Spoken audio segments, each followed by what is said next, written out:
What's up, guys? Welcome back to another episode of Missflips. In today's episode, we have a special project going on. I am making over my closet. Now, I have never done a project like this, so this should be interesting. I'm going to be using all of the skills that I've learned while doing furniture flipping and hopefully applying those to a closet. We'll see. Anyways, let's get flipping. So this is the master closet in our bedroom, and the previous owner had the wire racks, and I put in the wardrobe and the shoe rack as a temporary solution until I was able to work on this space. But obviously it's not very functional, so I am definitely looking forward to making this space over and making it into something that I can use for a really long time. So just like in furniture flipping, the first step you need to do is clean the entire space so that way you have a clean slate to work on.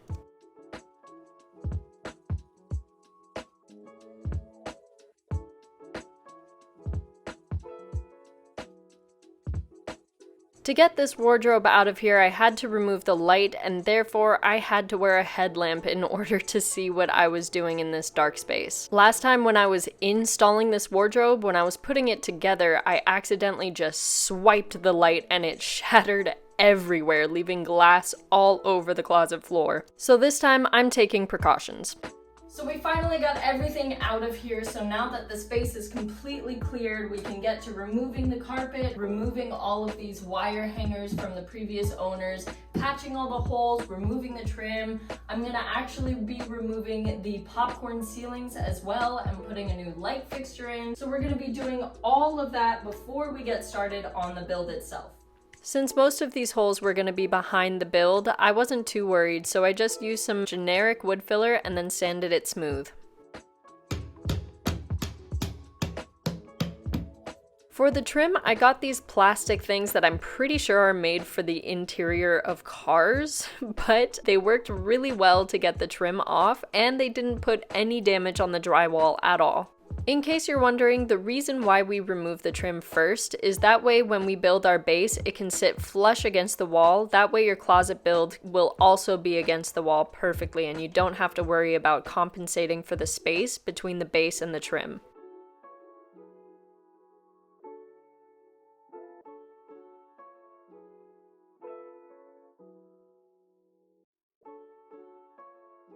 I also made sure to measure out where the front of my dresser is going to be on this side. That way I didn't cut off more of the trim than I needed to. Once the trim was taken care of, it was time to get the carpet up where I was going to be building the base of the closet.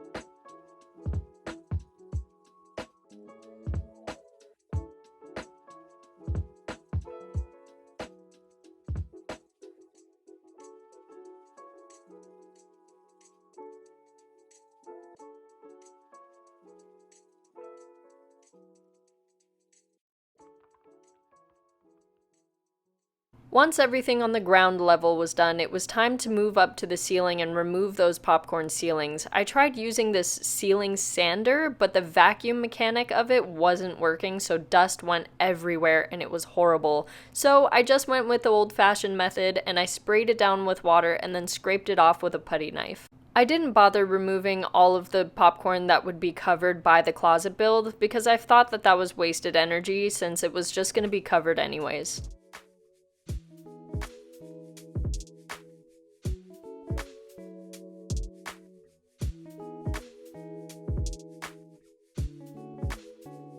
Now that we got all the prep work out of the way, it was finally time to get to the building portion. I decided to go with a nicer quality of wood, that way I wouldn't have any wood grain underneath the paint. It is finally time to start building, so I am starting with a base frame for this side of the closet. I'm gonna have my dresser and stuff over there, and I can't get that in by myself, so I'm going to have some help bringing that in first. Unfortunately, I don't have that help here right now, so we're just gonna start building the frame on this side. So before I even got started on building my closet, I decided to go ahead and draw sketches of what I wanted my closet to look like. Luckily, I had a godmother who is an interior designer, and she taught me how to do this aerial sketch with using inches to represent feet. Once I came up with a design that I thought utilized the space best, I drew a quick sketch of what I wanted each of the walls to look like. That way I knew exactly what elements to build and what materials I would need for either side. These sketches not only helped me to envision what I wanted to create, but it also helped me come up with a plan and a very detailed to-do list that allowed me to get this entire project done in less than a week. To build the base frame, you want to take exact measurements of all part of your frame. So you want to take the width and the length, and I personally like to measure my width at both ends just to make sure that my frame is going to be flush with the wall. To match the height of the dresser that I'm putting in the right side of the closet, I decided to go with 2x6s instead of 2x4s. That way whatever I build on top of it will be at the same height as the dresser. But this is just specific to my closet, so you can use 2x4s, 2x6s, 2x8s, whatever you feel is necessary for your own build.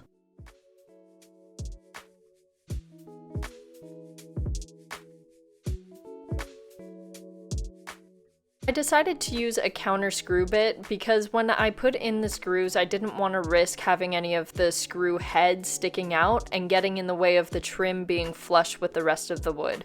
So this way, now when I drill in the screws, they'll be sunken into the wood and I won't ever have to worry about that.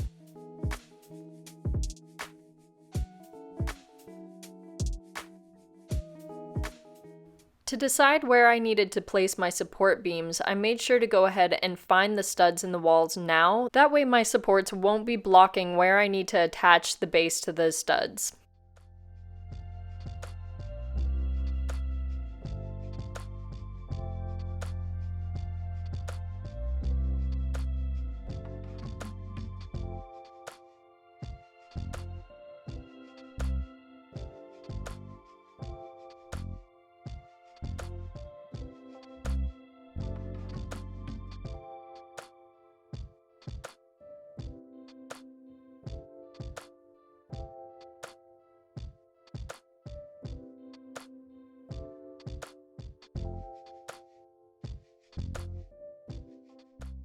After double checking my stud placement, I went ahead and screwed the base into place. That way I could build the rest of the closet on top of the base and know that it was nice and secure.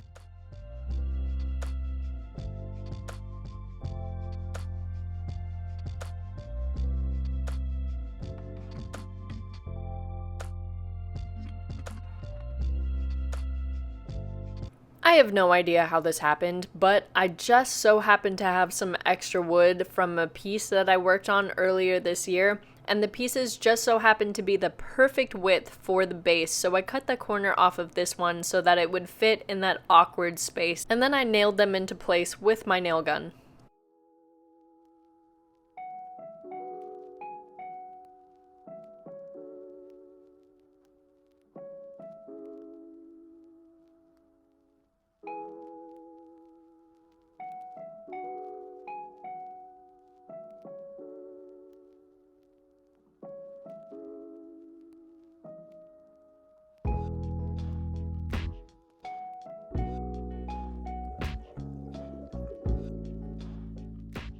Now that the base is in place, it is time to get this Tarva dresser from Ikea that I got off Facebook Marketplace ready to move in, and I started by removing the excess wood on the front and sides here. That way when I put on the trim later, it'll be flush with the drawers.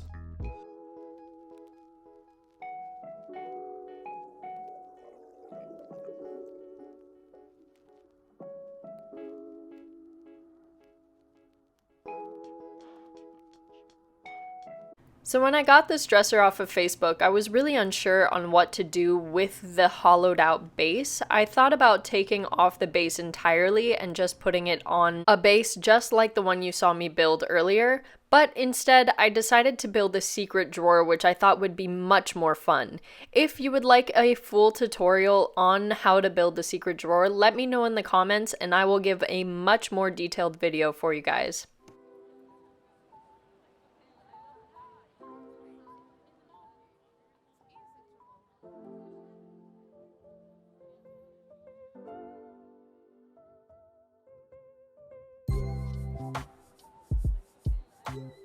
Once the dresser was in place, I realized that the drawer was just a little bit below the other base, and so in order to compensate for that, I built some makeshift little wedges here and I nailed them to the bottom of the feet. And this probably isn't the best way to do it, but it's the way that I came up with in the spot, so it got me some slack. But anyways, it worked great and it turned out to be the perfect height that I needed, so now it was time to get the dresser anchored into the wall. So because the drawers of the dresser are flush with the side of the piece, I needed space to put the trim on either side of the dresser. So instead of putting a huge piece of that really expensive wood on the side, I decided to put 2 pieces of this wood that was a 1/2 inch thick each. And this gave me the perfect width that I needed to place the trim.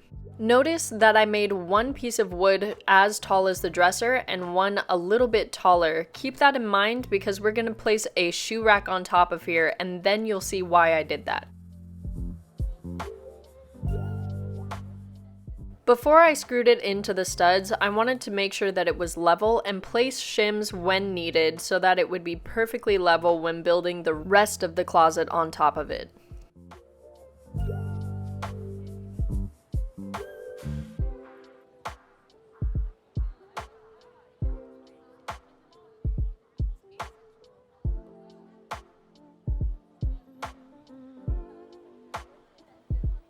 So in order to cut down on waste and spending, I decided to reuse my shoe rack that I had previously, and in order to use it efficiently, I decided to cut off all this excess wood that didn't have to do with the shoe rack itself.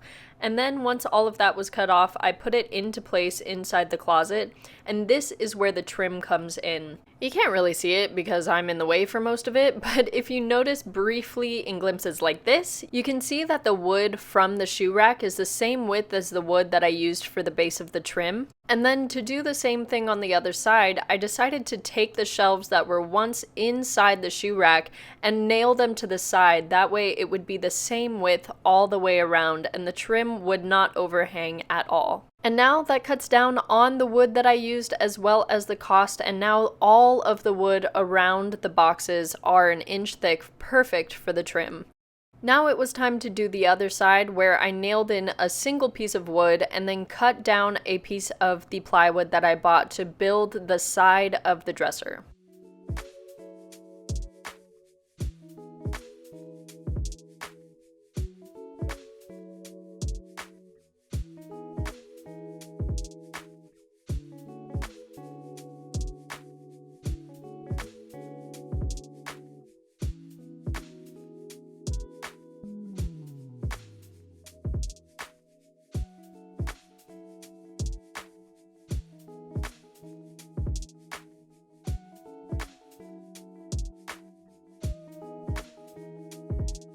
For this awkward space between the shoe rack and the wall, I decided to make a cool vertical drawer where I could hang things like necklaces, put my rings, and other accessories, and I decided to make it rotating. So that was really cool, something that I have absolutely never done before. And again, if you want a more detailed tutorial on how I did this, make sure to comment below, and I will make sure to get that video out there for you.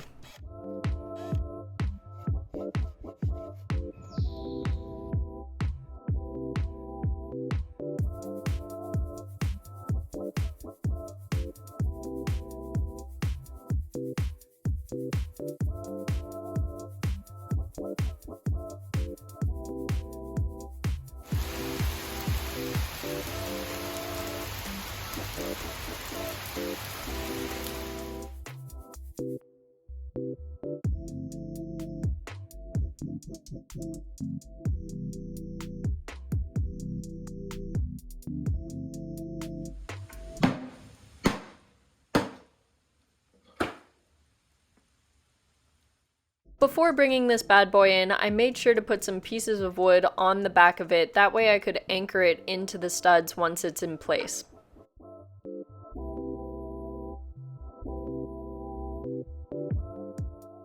And so now that the last heavy piece has been moved into place, this will be the last that my boyfriend sees of the closet until the finished project, because it is, you know, a little surprise for the both of us, but mainly for him, but also for me.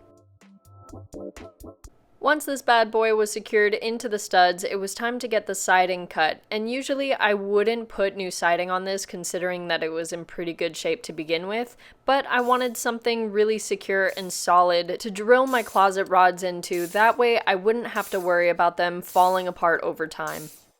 So instead of putting one solid piece on either side, I opted to put a couple of pieces here and there to nail the siding into. That way I didn't waste wood where I didn't need it, but would still get the width that I needed for the trim. And for the closet rod anchors, I went ahead and reused some of the shelves from the shoe rack.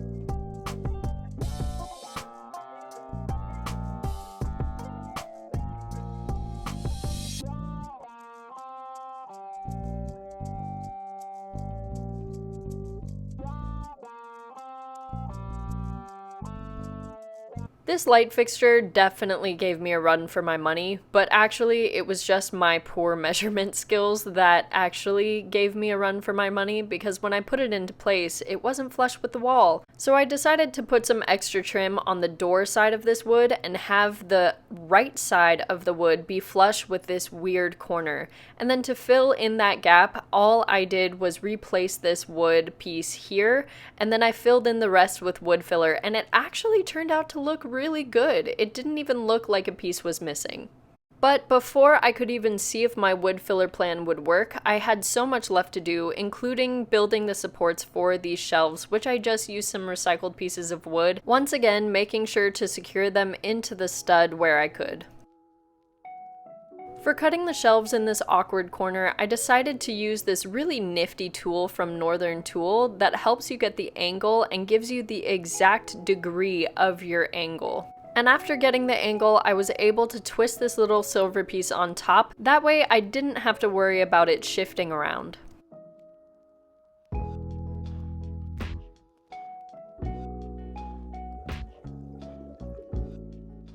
Because this top shelf is going to be resting on top of both of the side panels, I knew that when I traced out the shape on this larger piece of wood, I had to compensate for the side panel that's going to be on the wall. So I made sure to use an extra piece of wood and measure out the exact width and then cut it down from there. A great rule of thumb when inserting pocket holes into shelves is that if you're looking up at the shelf, you want your holes to be on the opposite side. So if you're looking up, you want them to be on the top part of the shelf. If you're looking down at the shelf, you want them to be on the bottom of the shelf. That way, they're mostly going to be invisible to the average person.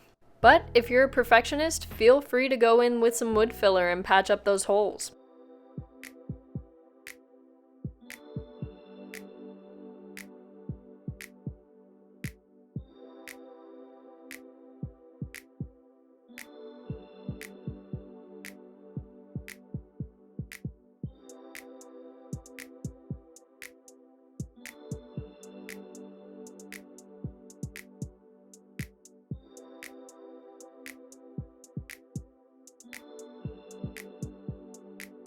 So for these top cubbies, I actually found some wood on Facebook Marketplace that had a little bit of texture just to add a bit of interest to this top part of the closet. So once they were all nailed together, I went ahead and put them into place and then screwed them and anchored them to the shelf and the wall.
And now we are finally to the exciting part. Now that all of the framing is done, it is finally time to get started on the trim, and I personally love the trim part of these types of projects, just because that's usually about the time where you really start to see your vision come to life. So to start off the trim, I started with the baseboards, and I decided to go big and work on the outer pieces of trim and then work my way into the smaller pieces of trim. And this made it a lot easier to measure everything out and get everything cut down to the size that I needed.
Alright guys, so this is where we are leaving off this week's video. Make sure to stay tuned for next week's, where I'm going to be caulking, wood filling, and painting this awesome closet build and showing you guys the final reveal. So if you would like to stay tuned, make sure to like and subscribe and do all those things so that we can stay a happy flippin' family and come on this awesome renovation journey with me. In the meantime, stay flippin'.